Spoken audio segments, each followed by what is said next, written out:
سلام ጥዕና ይሃበልና ቤተሰብ ሓባር ባና እዚ ሓባር ባና እዩ ኣብ ሓባር ባና ንትግራይ ዝምልከቱ ሓደሽትን ዋናውን ሓበሬታታትኩም ድማ ሃገራውን ኣህጉራውን ዜናታት ክደሰስዎም ዜናታትና ናብ ኩሉ ክባጻሕ ንቻናልና ሰብስክራይብ ብምድላትና ድማ ላይክ ሼር ብምግባር ክትከታተሉና ብኽብሪ ብምዕዳም ናብ ቀንዲ ነጥብታት ዜና ዝዕለት ክንሰጋሩ ካብ አንዳርጋቸው ጽጌን እስክንድር ነጋን ሓዊሱ በኻሎት አካላት ጉዳይ ጽምዶ ክወሃብ ዝغني አዘራራው ሪቶ ካፋኖን ሻዕብያን ምላሽ ተዋሂብዎም ኣብ ዝغنيات ኣብ ጉዳይ ኩናት ሱዳን ብርክት ዝበላ ነፈርታ ዋፊሩ ነቲ ኩናት ብሰዓራይነት አርኤስኤፍ ክውዳ ዝገበሮ ጻዕሪ ዘይሰመረሉን ብሰራዊት ሱዳን አጽፌታው ምላሽ ዝተዋሃበን ብልጽግና ነቲ ኣብ ዞባ ተፈጢሩ ዘሎ ጽምዶ ንምብታን ሓድሽ ካርዲ መዚዙ ቀንዮም بخالي وقن سرعة أبي أحمد بوعد جنيبا شحنشات 249 سبيلاوين زيغاتاتن نعوم أقلقلت زهب وتكالاتن أب مدقعتي مولو بمولو استحلو مخانم كل لابس تقبر اللومن وقابن كينات أب زحدتون مدقعتك فتم حديرو لهم نزي جفجاف كخوننا زي كالاين بسطة عباي بريطانيا نوروين كندا كومون إسران كل تناولات حبرة أوروبا نقعزو بسان جون أمونغو فيدرالاو منقستي بيان ورحت حبوحاتن زتن مكيادز قبرو زبلو أباي تازيل لتعر سلام كم زدقفا مقلاتن قد عزولة رخوين اللهم منقست زغربونا يغريتا فورم ما ينقبلن زوالو بوليتكا أسرات بليتي نابزي تفلت أبوتا تعافينهم توسيدهم أبدي سواد ما تقارون إيرتراويانن علامة زقبر مدقعتي تفلتيمو اللهم منقست تقراكا وعفر نزم الله سعودوغات زغمتو كزي قدبي ودع كم زولو علاو غيرون أب سالستي أب قنبار رايا بشم زبعي حقوم برداز تودبو عدوغات بلتقنان بشم حرام ريت وعفار استودع بعضوات تقارون ناب سراوت إثيوبيا تحاويسهم نقرنيا مدقعت كدالو تزاز كم استمحلالف اللوم يفلجهم إذا من قالوا تقدست معبالتات حيزنا لنا كتكاتولنا بخبر بمعدام ناب فلاماي حبريتنا كنسقر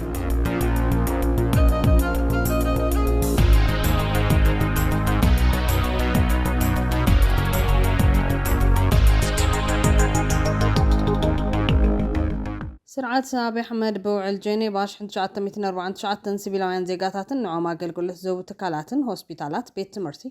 ماين إلكتريكن كان مدقعتي مولو بمولو استحلو مخانم كللا أبستقبر اللومن بقامن كينات أبزحتتون مدقعتي كفتم حاديروم تخوانا قلنا جفجاف كوننا زيكالاين باستات عباي بريطانيا نوروين كندا كمون إسران كلتنا بلات حبرس أوروبا نقعزو باسان جون أمونغو فيدرالاو منقسي إثيوبيان مرحت حوحاتن زتن مكياد زقورو زبلو بايتا زي اللتعري سلامن كم زدقفا مقلاتن قد عزولة رخوين الله سرعة أبي أحمد تمال مشت أورد أسعارتي كتما قجت أبزركو كالاي برك بيت مرتي بزفتزمو دبداب درون أبزعمت ببانك عالم زدقف بروغرام CR استدخلا 35 كمبيوترات زلوان مسالة أتات ICT كم زعنو بيرو تمرت حبيروم حلافي بيرو تمرت تقراي دكتور كيروس قوعش كم زحبرو كابش انشاعتا 299 تنام تمرت جاميرو نلعلي حاموشتا 100 تمهارة زقلقل زنبرة إذا قداس ما خلزيم بتدبداب مولو بمول عاني وعنا خوين يركب كول قاليتهم تمال عسران حسن كلتاشن 18 عام تمرت ليتي 4 ساعات كبابي جونوسايدر فاشت سرعتا بلتقنا أبا كالاي بركبيت تمرت قجات دبداب درون فاتمهم بتدبداب درون أبزوادو مورع تقراي كتما قجات تركب كالاي بركبيت تمرت استفاد زمن تهوانت خبابي من معينة وتدرام قصاص زي واللي بوتايم إذا نفس وقفت تقراوين مسارة المعاتن علامة بمقبار جونوسايد عم فزام زركب سرعات تمال مشت بزكاير دبداب درون بحاجة استرخبا كمبيوترات حاويسو حدا بلوك ون تعاطيلو لا أب وان كينات ويعد قاو قجة تابل عليك ماولات تمرتي أقلقلت عنا هوسبيتالات عنا طبيعتات أمبولانساتن مسارة المعاتاتن متقعت بفزام بعلم لك حق سبا مسلات بتصنع استقل كلن عابي قوان كينات تبايلو سرعان ولا كنت خنام أبي حمد زمرحو سرعات قلنا بزعلفو العليها مش تعامتات نزوم بعلم لك حق كلل استقبر لهم تكالاتن نجوهات سباتن علامة بمقوار متقعتي في التمالهم علم لك بيت فرد قبن ICC هبلع الهوسبيتالات حكمنا وكالات بيت مرشتاتن هيمان طابوتاتاتن زقبر زيو تادراو مخنيات زفتة متقعتي كم قبن كوينات زاوج خوينهم يخون بربت بلتقنا زكايدو متقعت درون كيد ممهار مستمهار نمكلتاف بحاجة زسترخبا 35 كمبيوتراتن ممهار كفلتاتن حدا بلوك مولو بمولو حدا بلوك دما بغفيل عنوات كم زوجهم متوم وانا محداري قليجهم اللوم محبر السبع عالم قبل التقرين استغفت كوينات كاب مقلت موطا بالسقرات حتاتنت بمرقاقات انا من قد زل عسلام زوسر سقومت زي مسادو سعيبهم زغطل زل جفجاف مغان بزحاتي عامنهم حقزات وطايل معات من مدقاف حلوة سباونتن تكالو مرقا عنو مفتارن بارن بإيك أتتاو من قدي قونت إن إذا سفحن سبا مسلات بزي قدس بوليسين إذا ختالن سرعات كخون بفصم كم زي قبا زمن كوانت خونا نزي ጨፍጫፍ كوننا زي كالا امباسات عباي بريطانيا نروي كندا كمون إسران كلتن أولات حبرات أوروبا نقعدو أباسانجو أمونغو فيدرالاو منغست إثيوبيان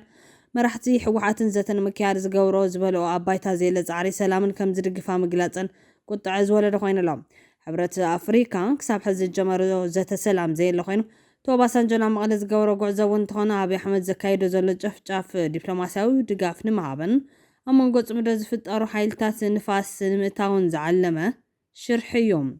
زن تعار سلام حوحاتن فيدرال ندقف زبل هاجراتن امباستادن ابي زل تعار سلام زبل حتو زلعل كوينو بإيدا زور ابي احمد زفتمو زلمت قعتي سلتاوي دقاف نمهاب زعلم يمثل يبل تعذبتم مكتل بريزيدنت تግራይ هيتامون الى سفا بلصقنا زفشلو سرعتات اب درو مقابروم زسحبو مصاوت كارد بلان بي مزيزو كبل قالصوم እዚ ስርዓት ብቁጣዕን ሕራንን ውፅዓት ከም ዝቕበር ንሱ ባዕሉ ፈሊጥዎስ ነቲ ኩነታትና ብሄራዊ ጎነፅ ከማዕብሎ ዛጊድ ኣጀንዳታት ቀሪፁ ስራሕ ጀሚሩ ኣሎ ክብል ዝገለጸ ሃይታሞን ኢላሰፋ ብልጽግና ይትረፍ ንባንዳታት ንባዕሉ ከም ዘይድሕን ተረድዩ ብኻላይ ብርኪ ናብ ዝቕመጡ ትልሚ ተመሊሱ ኣጀንዳ ገይሩ ክመጽእ ወሲኑ እዮም ኩሎም ዝፈሸሉ ስርዓታት ኣብ ድሮ መቃብሮም ዝስሕብዎ መጻወት ካርድ ነይርዎም ፕላን ቢ ይብልዋቶ ኣብ ኢትዮጵያ ድማ ንሳያ ትኸውን ዘላ ኢሎም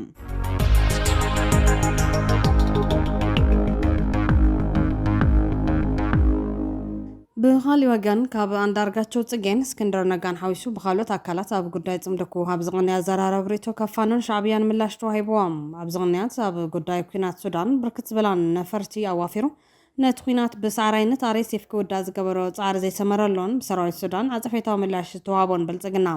ነታ ኣብ ዞባ ተፈጢሩ ዘሎ ጽምዶ ንምብታን ሓድሽ ካርድ መዚዙ ቀንዮም ብልጽግና ኣብ ኩናት ሕድሕድ ሱዳን ኢዱ በመታው ንዕጡቃት አርኤስኤፍ ኣብ ኢትዮጵያ ማዕስከርን መሰልጠን ክሳብ ምሃብን ካብ ባህር ዳርን ደብረ ዘይትን ነፈርቲ ኩናትን ድሮናትን ዋፊሩ መጥቃዕት ክሳብ ምክያድን ዝበጽሐ ተሳትፎ ዝገበረ ኮይኖም ጻዕሪ ብልጽግና ነቲ ኣብ መንጎ ኤርትራ ትግራይ ሱዳንን ካልኦት ዕጡቃትን ዝተፈጠረ ጥምረት ንምድኻምን ንምብታንን እኳ እንተነበረ ይኹን እምበር ሎሚ ኣብ ሱዳን ምስ ዝተሓምሸሸት ነፋሪት ብልጽግና ኣብ ሰሙን ዘይመልእ ግዜ 3 ነፈርቱ ሲኢኖሎ ቤት ምክሪ ጸጥታ ሕቡራት መንግስታት ቅድሚ 2 መዓልቲ ብዘውፅኦ መግለጺ ናይ ሱዳን ተዋጋእቲ ሓይልታት ናይ ኣየር ኩናት ኣብ ሓደገኛ ደረጃ ከም ዝበጽሐ ገሊጹ ነይሩ እዮም እቲ ግጭት ዘመናዊ ናይ ድሮን ቴክኖሎጂ ዝረኣየሉን ከበድቲ ሓደጋታት ዘስዕብ ዘሎን ምዃኑ እውን ኣመልኪቶም ቅድሚ ሒደት መዓልትታት ካብ ኢትዮጵያ ዝተበገሰ 2 ድሮናት ከም ዘውደቐ ዝገለጸን ብዓለም ለኸ መራኸቢ ሓፋሽ እውን ዓብዪ ሽፋን ዝረኸበ ናይ ሱዳን ሰራዊት ዓወት ሎሚ ድማ ሳልሰይቲ ድሮን ከም ዘውደቐ ኣፍሊጦም ኢትዮጵያ ምስ ኤርትራን ሕወሓትን ይሰርሕ እዩ ብምባል እትኸሶ ናይ ሱዳን መንግስቲ እታ ድሮን ኣብ ግዛት ብሉ ናይል ካብ ደቡብ ኢትዮጵያ ቋሪፃ ድሕሪ ምእታዋ ከም ዘውደቐ ሎሚ ኣብ ዘውፅኦ መግለፂ ኣፍሊጦም እዚ ናይ ሱዳን ተኸታታሊ መግለፅታት እተን ክልተ ሃገራት ማለት እውን ኢትዮጵያን ሱዳንን ናብ ዝለዓለ ናይ ሓይሊ ምፍጣጥ ከም ዝኣትዋ ዘርኢ ብምባል ብዙሓት ተንተንቲ ይገልጹሎም ይኹን እምበር ኣብ ዝሓለፉ 3 ዓመታት ብፍላይ ድማ ኣብ ዝሓለፉ 2 ሰሙናት ኣብ ሱዳን ዘካየዶ ወታደራዊ ወፍሪ ዘይሰመረሉ ብልጽግና ነቲ ምስ ሰራዊት ሱዳን ጥቡቕ ዝምድና ኣለዎ ዝበሃልን ኣብ ፖርት ሱዳን እውን ብዛዕባ መድረኽ ዝተኸበረን ጽምዶ ክብትን ሓደሽቲ ልኡኻት ኣዋፊሩ ቀኒዮም ካብ በዓል ጀዋር መሐመድ ክሳብ ሻለቃ ዳዊት ካብ እስክንድር ነጋ ክሳብ እቲ ኣብ ፖርት ሱዳንን ኬንያ ናይሮቢ ዝተኻየደ ናይ ጽምዶ መድረኽ ዝተሳተፈን አንዳርጋቸው ጽጌ ኣዋፊሩ ኣብ ልዕሊ ጽምዶ ክዘምት ቀኒዮም ብብልጽግና ሓቢሎም ገሊኦም ኣብ ፋኖ ገሊኦም ኣብ መድረኻት ጽምዶ ክሳተፉ ዝቐነዩን ኣብ ሰሞን ምስ ጉዳይ ግዛኣት ትግራይን ሕወሓትን ኣትይዎ ዝተባሃለ ቃልን ኣመልኪቶም ክዛረብዎ ዝቐነዩ ሓሳባት ብርክት ዝበለ ምድንጋራት ተፈጢሩ ዝቐነዩ ኮይኑ ካብ ፋኖን ሻዕብያን ምላሽ ተዋሂብዎም ብፍላይ ድማ አንዳርጋቸው ጽጌ ሕወሓት ንፋኖ መማእኸሊ ለማን ከም ዝለኣኸን ላዕላዊ ግዛት ትግራይ ከም ዘይሓትት ንመንግስቲ ኤርትራ ቃል ኣትዩ ይክብል ካብ መንግስቲ ኤርትራ ዝረኸቡ ሓበሬታ ኣምሲሉ ዘቐረበ ኮይኖም ይኹን እምበር መንግስቲ ኤርትራ ንውልቀ ሰባት ብዛዕባ ፖለቲካዊ መርገፂኡ ሓበሬታ ኣይህብን እዮም እቶም ተዋሂብና ዝብሉ ንመንግስቲ ኤርትራ ብጌጋ ዝተረድዎ ጥራሕ ክኾኑ ኣለዎም ዝብል ምላሽ ካብ ወገን ኤርትራ ተዋሂብሎም ወሃብ ቃል ፋኖ ኣስረስ ማሬ ወገኑ አንዳርጋቸው ጽጌን እስክንድር ነጋን ብዛዕባ እቲ ጽምዶ ዝሃብዎ ቃል ሓሶት ምዃኑን አብይ አሕመድ ንመላይ ጥምረት ዝፈጠሩ ሓይልታት ኣብ ናይ መወዳእታ ብርኪ በፂሖም ምህላዎም ገሊፆም ወሲኹ ድማ ሓይልታት ኣምሓራ ናብ ቃልሲ ዝኣተዉ መንግስቲ ብልጽግና ካብ ህዝቢ ክጸንተን ኣይብዝብል እዮም ሓይልታት ትግራይ እውን ብተመሳሳሊ ህልውናና ኣብ መቃብር ብልጽግና ይዝበሉ ከም ህዝቢ ሓደጋ ስጋት ስለ ዘለና እዩ ክብል ገሊፆም ብዘመነ ካሴ ተፈሪሙ ዝወፀ መግለፂ ፋኖ ብወገኖም ሕብረት ናይ ሓባር ዕላማ ንምስኻዕ እምበር ካብ ስእነት ዓቕሚ ኣይኮነን ኢሎም ዘመነካሴ ኣብዛዊ መግለፂ ከም ፋኖ ኣምሓራ ሓይልታት ትግራይ ኦሮሞ ዓፋርን ሶማሌን ዝኣመሰሉ ብሄራዊ ሓይልታት ዘካየድዎ ዘሎ ምትሕብባር ነብሲ ወከፎም በይኖም ደው ናይ ምባል ዓቕሚ ስለ ዘይብሎም ዘይኮነስ ናይ ሓባር ሕብረት ናይ ሎምን ንዘለኣለምን ረብሓ ስለ ዘለዎ ምዃኑ ገሊፆም መግለፂ ኩሎም ህዝባዊ ሓይልታት በይኖም ናይ ምብራኽ ዓቕሚ እኳ እንተሃለዎም ብሓባር ምስራሕ ግን ናይ ሓባር ዕላምኦም ንምስኻዕ ወሳኒ ምዃኑ ኣስሚሮሎም ኣብ መወዳእታ ነቲ ዝቐርብ ዘሎ ነቐፌታታትን ወፍርታትን ብትዕግስቲ ብምሕላፍ ንኩሎም ወገናት ብይቅርታ ናይ ምቕባልን ዕላምኦም ናይ ምብፃሕን ጽንዓት ከም ዘሎም ሓቢሮም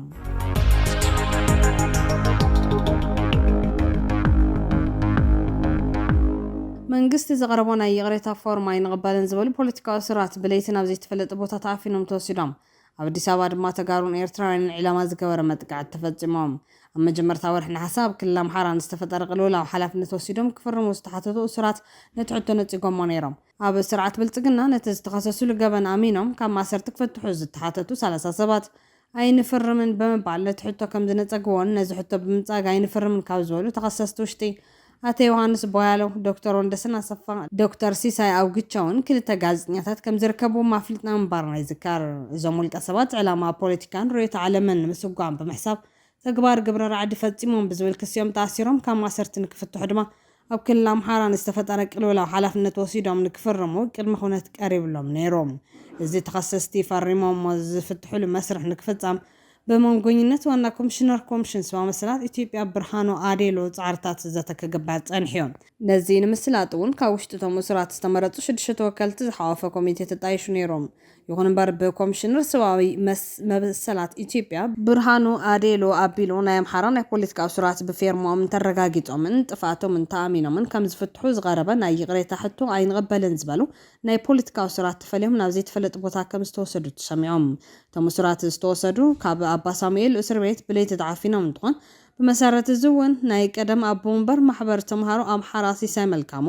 በላይ ሲሳይ ማረው ስለሺ ከምኡውን ኮርኔል ሰለሙን ተፈርዮም ብለይቲ ተዓፊኖም ዝተወሰዱ ከም ሓበሬታ ምንጭታት እቶም እሱራት ብሓይል ተዓፊኖም ዝተወሰዱ ብለይቲ እንትኾን ክሳብ ሕዚ ኣበይ ከም ዘለዎ ይተፈለጠን እዚ ከም ዘሎ ኮይኑ ኣብዚ ክልተ መዓልቲ ብፍላይ ድማ ካብ ትማል ምሸት ጀሚሩ ኣብ አዲስ ኣበባ ሰፊሕ ሓፈሳ ይካየድ ከም ዘሎ ተገሊጾም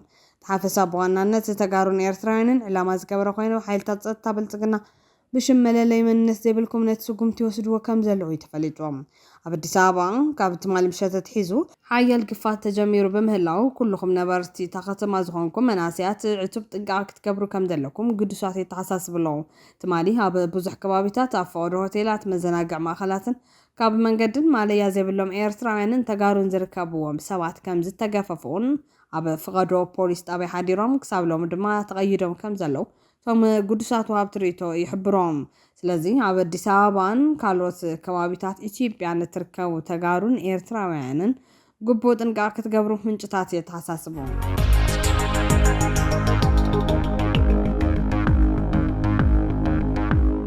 ብኻልእ ወገን መንግስቲ ትግራይ ካብ ዓፋር ንዝምለሱ ዕጡቃት ዝቐመጦ ግዜ ገደብ ይውዳእ ከም ዘሎ ዕላው ገይሮም ኣብ ሳልስቲ ኣብ ግንባር ራያ ብሽም ዘብዐ ሕጉም በርዳ ዝተወደቡ ዕጡቃት ብልጽግናን ብሽም ሓራ መሬት ዓፋር ዝተወደቡ ዕጡቃት ተጋሩን ናብ ሰራዊት ኢትዮጵያ ተሓዊሶም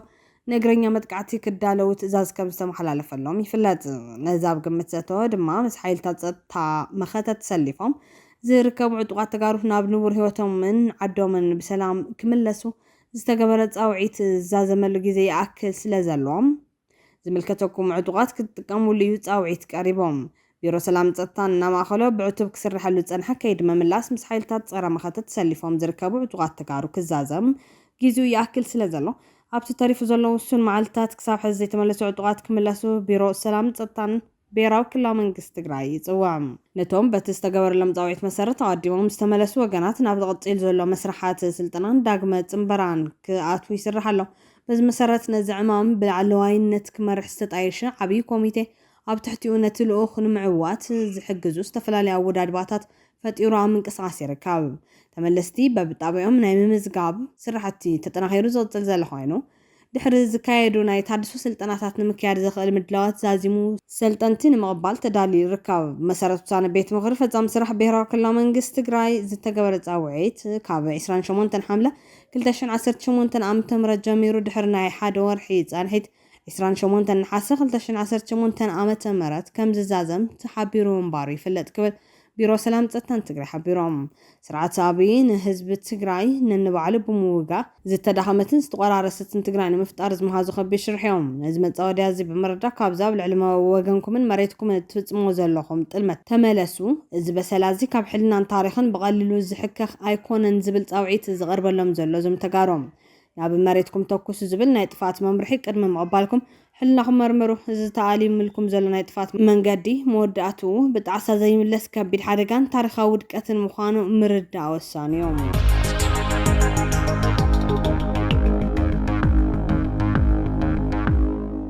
ኣብ መወዳእታም ኣብ ዶብ ቲቤት ኔፓል ዘጋጥም ሓደገኛ ዕልቕልቕ 95 ሰባት ተቐተል ኣማይት ሰባት ዛጊድ ሃልዋቶም ኣይትፈለጠን ዘለዎም ቤት ጽሕፈት ቀዳማይ ሚኒስትር ኔፓል ነቲ ሓደጋዊ ሕጂ ስዒቡ 95 ሬሳታት ምውፃእ ከም ዝተኻለ ኣረጋጊጾም ኣማይት ወጻእተኛታት ዝርከብዎም በጻሕቲ ዓዲ ዛጊድ ሃልዋቶም ኣይትፈለጠን ቤት ጽሕፈት ቀዳማይ ሚኒስትር ኔፓል ክሳብ ሕዚ 95 ሬሳታት ባልሻ ከም ዝተረከበ ኣረጋጊጹ ባሌን ደራሻህ ድሕሪታ ኣብታ ሃገር ዘጋጠመ ሰፊሕ ሞት ዘስዓበ ውሕጅ ከቢድ ሓዘን ከም ዝተሰምዑ ገሊጾም እዚ ከምዚ ኢሉ እንከሎ ፖሊስ ኔፓል ኣብ ራስዋ ኣብ ዝርከብ ሩባ ቦታ ካሺ 114 ሰባት ከም ዝድሓኑ ማዕኸናት ዜናት ሃገር ሓቢረን ኣለዋ ሰራዊት ሃገር ልዕሊ 80 ሰባት ከድሕን እንከሎ 29 ሰባት ብዝተፈላለዩ ናይ ብሕቲ ኩባንያታት ሄሊኮፕተራት ከም ዝድሓኑ ጸብጻብ የመልክት ዜጋታት ብሪጣንያ ካብቶም ኣስታት 400 ሃልዋቶም ዝተፈልጠ በጻሕቲ ዓዲዮም ሓደ ኩባንያ ዑደት ኣብ ዶብ ኔፓልን ቲቤትን ኣብ ዝጓዓዙ ዘለዋን እቶም 12 ብሪጣንያውያንን ከም ዝጠፉ ኣረጋጊጹሎም ሚኒስትር ጉዳያት ወጻኢ ኔፓል ሺሽር ናካናል ኣብ ጥቃቶም ሩባታት ገና ሓደጋ ከም ዘሎ ብምግላጽ ነበርቲ ልዕል ጥንቃቐ ክገብሩ ኣተሓሳሲቦም ኣብ ቻይና ኩለን መራኸብቲ ብዙሓን ብፍላይ ኣብ ግዛት ቲቤት ጥቡቅ ቁፅር ስለ ዝግበረለን ሙሉ ሓበሬታት ሓደጋ ክትረክብ ኩሉ ግዜ ኣጸጋሚ ምዃኑ ወኪል ቢቢሲ ኣብቲ ከባቢ ትገልጽ እንተኾነ ግን መራሒ ቻይና ፕሬዚደንት ሺ ጂንፒንግ ኣብ ምድሓን ህይወት ውልቃዊ መምርሕታት ክብን ከሎ መብዛሕትኡ ግዜ ሓደ ፍጻመ ኣዝዩ ከቢድ ምዃኑ ዘርኢ ትብል ንሱ ጉጅለታት ህይወት ኣድሕን ነቶም ዝጠፍኡ ንምድላይ ዝከኣሎም ኩሉ ክገብሩ ኣተሓሳሲቡሎም